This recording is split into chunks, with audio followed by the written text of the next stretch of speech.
Welcome to प्रहार classes guys. मेरा नाम है चंदन त्रिपाठी और आज की वीडियो में हम लोग डिस्कस करने वाले हैं 30 दिसंबर के इम्पॉर्टेंट करंट अफेयर्स बूस्टर की वीडियो, जिसकी हेडलाइन इस तरीके से है।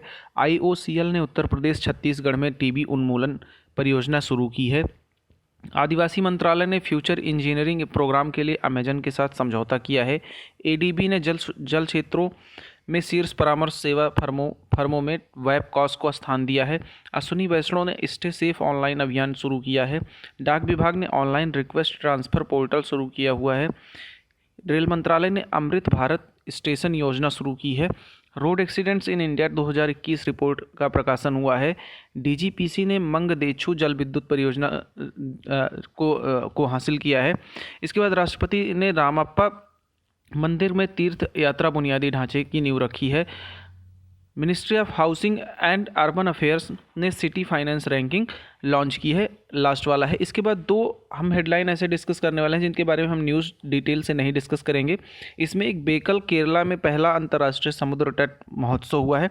तो पहला अंतर्राष्ट्रीय समुद्र तट महोत्सव कहाँ हुआ है? बेकल, जो केरल में एक तट है, ये भी याद रखिएगा। केरल में एक स्पाइस तट भी है, वो भी आप लोग याद रखिएगा, यानी मसाला तट है, वो भी आप लोग याद रखिएगा। इसके बाद लेफ्टिनेंट जनरल अरविंद वालिया को भारतीय सेना के अगले इंजीनियर इन चीफ के रूप में नियुक्त किया गया है।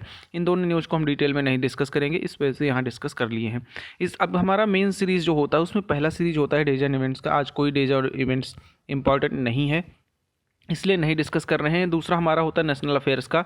इसमें राष्ट्रपति ने रामप्पा मंदिर में तीर्थ यात्रा की बुनियादी ढांचे की नींव रखी है। क्या है रामप्पा मंदिर के बारे में हम कुछ चीज़ें जान लेते हैं। कौन से प्रोग्राम के तहत ये नींव रखी जा रही है? प्रसाद एक प्रोग्राम है जिसका हिंदी में नाम है कायाकल्प और आध्यात्मिक विरासत संवर्धन अभियान, और इंग्लिश में नाम है पिलग्रिमेज एंड हेरिटेज इंफ्रास्ट्रक्चर। इसका जो है वो इंग्लिश नेम है। तेलंगाना के बारे में कुछ चीज़ें डिस्कस कर लेते हैं, यानी तेलंगाना में रामप्पा मंदिर के बारे में डिस्कस कर लेते हैं। रामप्पा का सही नाम जो है वो रुद्रेश्वर मंदिर है। रुद्र से आप जान ही गए होंगे कि ये शिव मंदिर है। लेकिन रामप्पा कौन है? रामप्पा इसके जो चीफ आर्किटेक्ट थे ना, जो मंदिर जिनके नेतृत्व में बना था, उनका नाम था। और भारत में एकमात्र ऐसा मंदिर है जो किसी आर्किटेक्ट के नाम पे रखा गया है। इस रुद्रेश्वर मंदिर जो है ना, काकतीय शैली में बनाई गई है और काकतीय शासक जो थे काकती गणपति देव के संरक्षण में बनाया गया है। ये भी आप लोग याद रखिएगा। इसके बाद इसको 2021 में ना यूनेस्को विश्व धरोहर स्थल के रूप में भी सूचीबद्ध किया गया था। प्रसाद योजना के बारे में जानेंगे, जिसके तहत इस मंदिर को जो है वो बनाया जा रहा है। तो प्रसाद योजना का जो फुल फॉर्म है वो pilgrimage rejuvenation and spiritual heritage augmentation drive, इसका जो है वो पूरा फुल फॉर्म है। ऊपर मैंने फुल फॉर्म शायद गलत बता दिया था, तो उसको माइंड मत कीजिएगा। इसके बाद प्रसाद योजना जो है ना वो 2015 में लॉन्च किया गया था। स्वदेश दर्शन योजना के साथ लॉन्च किया गया था। इसके साथ एक योजना और लॉन्च की गई थी, हृदय। ये भी आप लोग याद रखिएगा। हृदय, स्वदेश दर्शन और प्रसाद, तीनों योजनाएं एक साथ लॉन्च हुई थी। इसके बाद नेशनल अफेयर्स के अगले न्यूज़ में देखेंगे, भारतीय रिजर्व बैंक ने वेब प्रकाशन जारी किया है। वेब प्रकाशन का क्या मतलब है? भारतीय रिजर्व बैंक के अंडर में उन बैंकों को कितना लेना है, कितना देना है, कितना उनका फ़ायदा हुआ, कितना नुकसान हुआ, इससे संबंधित जो डेटा है ना, MS एक्सेल टाइप डेटा, वो वेब प्रकाशन के थ्रू लॉन्च किया है RBI ने। RBI के बारे में कुछ चीज़ें जान लेते हैं। RBI की स्थापना कब हुई थी? RBI की स्थापना 1 अप्रैल 1935 को कोलकाता में हुआ था। कौन से एक्ट के तहत? गवर्नमेंट ऑफ इंडिया एक्ट 1935 के तहत इसका जो है वो स्थापना हुआ था। इस समय इसके जो अध्यक्ष हैं वो शशिकांत दास हैं। यहाँ पे राज्यपाल लिख दिया गया है गलती से, तो इसके लिए माफ़ी चाहते हैं। इसके बाद ministry of housing and urban affairs ने शहर सौंदर्य प्रतियोगिता का शुभारंभ किया है। शहर सौंदर्य प्रतियोगिता में 5 घटक होंगे, जिसके तहत किसी भी शहर के सौंदर्यीकरण को जज किया जाएगा। उसमें 5 क्राइटेरिया है: पहुँच, सुविधाएँ, गतिविधियाँ, सौंदर्य शास्त्र और पारिस्थितिकी। एक बात आपको बताता हूँ, बहुत ही इंटरेस्टिंग बात है। बहुत सारे इंटरनेशनल रिपोर्ट्स के तहत ना ये बताया गया है कि अगर कोई शहर बहुत अच्छा दिखता है तो वहाँ का क्राइम रेट बहुत कम होगा। ये आप लोग याद रखिएगा। इसके बाद इसको आवास और शहरी मंत्रालय के द्वारा लॉन्च किया गया है, ये मैंने बता ही दिया है। इसका मेन लक्ष्य है अर्बन लोकल बॉडीज़ यानी जो म्यूनसिपैलिटीज़ हैं, म्यूनसिपल काउंसिल हैं, उनके बीच एक प्रतिस्पर्धा जागृत करना ताकि वो अपने अर्बन लोकल बॉडीज़ को स्वच्छ रखें। इसके बाद उड़ीसा के बरगढ़ में 2 साल बाद हुआ है धनु यात्रा। धनु यात्रा एक रामायण के तर्ज पे मनाया जाने वाला एक ओपन एयर नाट्य प्रदर्शन है, ये भी आप लोग याद रखिएगा। इसके बाद इसको प्रतिवर्ष मनाया जाता है और दुनिया में सबसे बड़ा ओपन एयर थिएटर अगर कोई है तो वो यहीं का है, ये आप लोग याद रखिएगा। 1947-48 से हर वर्ष मनाया जाता है ये आप लोग याद रखिएगा, बुराई से अच्छाई की जीत पे। इसके बाद अगला हमारा नेशनल अफेयर्स की न्यूज़ में है, नेस्ट ने 2 दिवसीय क्षमता निर्माण कार्यक्रम का आयोजन किया है। नेस्ट का फुल फॉर्म क्या है? National education society for tribal students ने दिल्ली में ये आयोजन किया हुआ है। 28 दिसंबर को 2 दिवसीय किया था, 29 दिसंबर को ये ख़त्म हो गया है।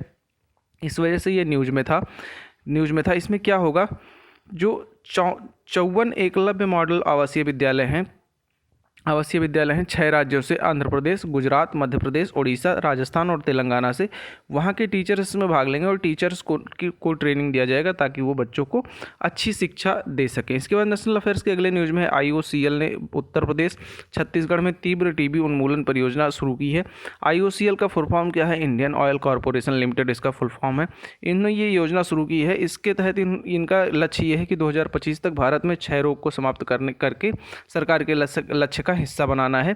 इसमें मुफ्त इलाज दिया जाएगा टीबी के लिए, ये आप लोग याद रखिएगा। रेल मंत्री ने शुरू की है अमृत भारत स्टेशन योजना। इसके तहत क्या होगा, 1000 स्टेशंस को ना अच्छी क्वालिटी का स्टेशन बनाना है ताकि उसमें बेसिक सुविधाओं को ऐड करना है। मेनली अमृत सरोवर योजना जैसे थी उसी के तर्ज पे ये अमृत भारत स्टेशन योजना रेल मंत्रालय के द्वारा लॉन्च किया गया है, ये आप लोग याद रखिएगा। इसके बाद इंडिया एंड वर्ल्ड के न्यूज़ में शुरू होता है। विदेश मंत्री एस जयशंकर ने 29 दिसंबर से 3 दिवसीय तक साइप्रस और ऑस्ट्रिया के दौरे पर गए हैं।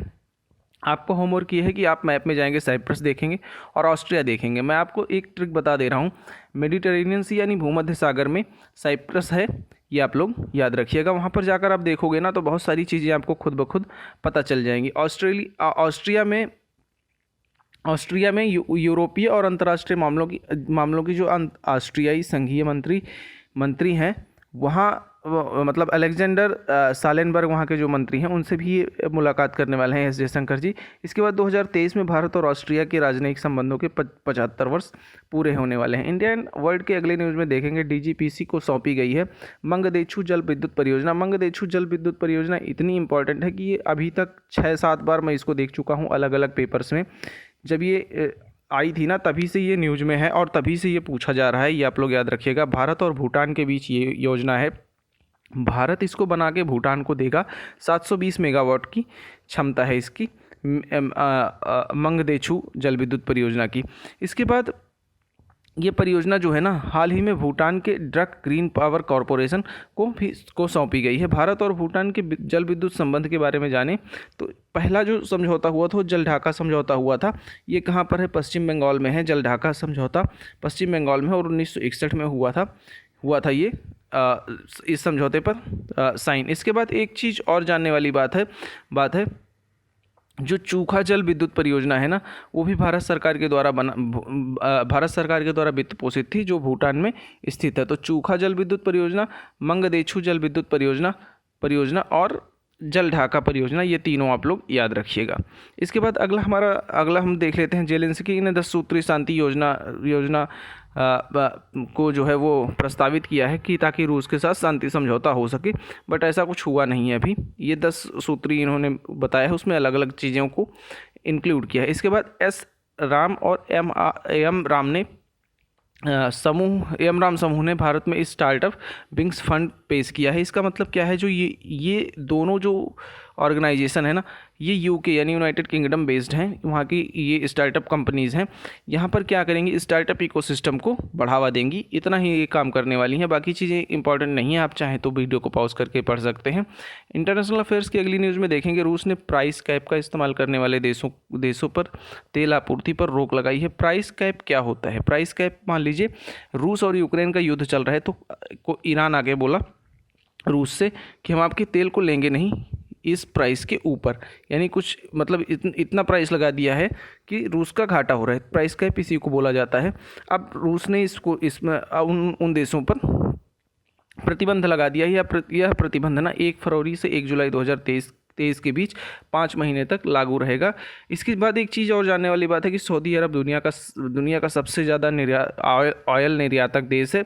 उसके बाद रूस दुनिया का सबसे ज़्यादा ऑयल निर्यात करता है, ये भी आप लोग याद रखिएगा। अगला हमारा इंडेक्स एंड रिपोर्ट्स की सीरीज होता है। इसमें ministry of housing and urban affairs ने लॉन्च की है सिटी फाइनेंसिंग रैंकिंग। इसके आधार पर क्या होगा, वित्तीय प्रदर्शन के आधार पर शहरों की एक नई रैंकिंग प्रणाली बनाई गई है। इसमें 3 वित्तीय मापदंड यानी संसाधन जुटाना, व्यय प्रदर्शन और वित्तीय प्रशासन प्रणाली में 15 संकेतों के आधार पर यह जो है मूल्यांकन किया जाएगा। इसमें क्या होगा, जो अर्बन लोकल बॉडीज़ हैं हमारे ना, इनकी वित्तीय स्थिति को पहचानना है और इनको लोन देना है ताकि और अच्छे से डेवलप कर सकें, उनको और फंड देना है, ग्रांट्स देना है, ये सारे इसमें आएंगे। इसके बाद memorandum of understanding and agreements का है। आदिवासी मंत्रालय ने फ्यूचर इंजीनियरिंग प्रोग्राम के लिए अमेजॉन के साथ साझेदारी की है। ऊपर जो हमने ऑर्गेनाइजेशन डिस्कस किया था, national education society for tribal students, वो यहाँ पर भी आदिवासी मंत्रालय के तहत जो है वो इनके साथ समझौता किया हुआ। इससे क्या होगा, जो बच्चों में इंजीनियरिंग से रिलेटेड उनको ज्ञान दिया जाएगा, कंप्यूटर से रिलेटेड जो है इन्फॉर्मेशंस उनको प्रोवाइड की जाएंगी फ्री ऑफ कॉस्ट जो जनजातीय हमारे यहाँ के भाई बहन हैं उनको। इसके बाद मेमोरेंडम ऑफ अंडरस्टैंडिंग और एग्रीमेंट्स की सीरीज में भारत बांग्लादेश के बीच प्रोजेक्ट मैनेजमेंट कंसल्टेंसी समझौते पर हस्ताक्षर हुआ है। किस प्रोजेक्ट को लेके, जो ढाका में ना मोंगला बंदरगाह है उसको डेवलप करने के लिए भारत और बांग्लादेश के बीच समझौता हुआ है, ये आप लोग याद रखिएगा। तो मोंगला बंदरगाह कहाँ पर है, बांग्लादेश में है। इसके बाद इंडेक्स एंड रिपोर्ट्स की सीरीज में देखेंगे तो ADB यानी एशियन डेवलपमेंट बैंक ने जल क्षेत्रों में शीर्ष परामर्श सेवा फर्मों में वेबकॉस को स्थान दिया है। वेबकॉस भारत की एक संस्था है, PSU है, ये भी आप लोग याद रखिएगा। PSU है जो उपरोक्त श्रेणियों में शामिल हुई है, ये आप लोग याद रखिएगा। इंडेक्स एंड रिपोर्ट्स की सीरीज में देखेंगे तो road accidents in India 2021 report publish हुआ है। किसने पब्लिश किया है, सड़क परिवहन और राजमार्ग मंत्रालय द्वारा ये पब्लिश किया गया है। इसमें बताया गया है कि 2020 में ना सड़क दुर्घटनाओं में भारी कमी आई है, ये भी आप लोग याद रखिएगा। अवार्ड्स एंड ऑर्बिटरीज की सीरीज में देखेंगे तो बुक्स एंड ऑथर्स इसमें आएगा। इसमें forks in the road my days at RBI and behind नामक एक पुस्तक का विमोचन हुआ है। संस्मरण है ये पुस्तक, ये भी आप लोग याद रखिएगा, C रंगराजन जी द्वारा लिखा गया है और पेंगुइन बिजनेस यानी पेंगुइन ग्रुप द्वारा ये प्रकाशित है ये बुक। इसके बाद जो डॉक्टर C रंगराजन जी थे, ये एक भारतीय अर्थशास्त्री हैं, पूर्व सांसद थे और RBI के 19वें गवर्नर भी रह चुके हैं। इसके बाद अपॉइंटमेंट्स की सीरीज में देखेंगे तो संजय सिंह बने हैं IOOA के अध्यक्ष।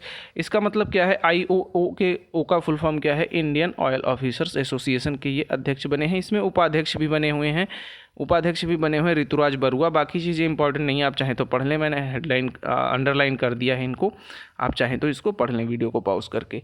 इसके बाद साइंस एंड टेक्नोलॉजी के न्यूज़ में देखेंगे, शोधकर्ताओं द्वारा GNB1 एन्सेफेलोपैथी के इलाज के लिए दवा विकसित करने की कोशिश की जा रही है। 3 देश इसको मिलकर विकसित कर रहे हैं, भारत, अमेरिका और इजराइल। GNB1 एक जो है वो जीन है, ठीक, पर GNB1 एन्सेफेलोपैथी एक जो है जेनेटिक डिजीज़ है जो दिमाग को सबसे ज़्यादा प्रभावित करता है। ये जेनेटिक जो है वो डिजीज़ है, यानी पिता से या माता से बच्चों में ट्रांसफ़र हो सकता है, ये आप लोग याद रखिएगा।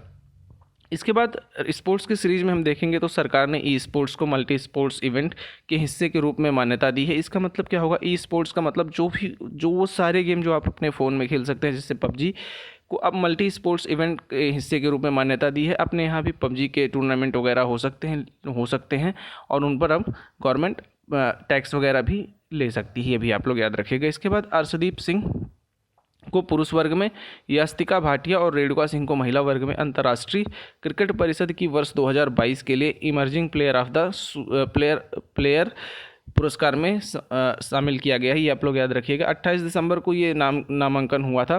इसमें अलग जो और लोग हैं ना, जैसे गेंदबाज हैं मार्को जॉनसन को शामिल किया गया है, अफगानिस्तान के बल्लेबाज हैं इब्राहिम जर्दान, उनको शामिल किया गया है, न्यूजीलैंड के बल्लेबाज हैं फिन एलन, उनको भी शामिल किया गया है। स्टेट अफेयर्स की अगर बात करें तो महाराष्ट्र विधानसभा ने पारित किया है लोकायुक्त विधेयक।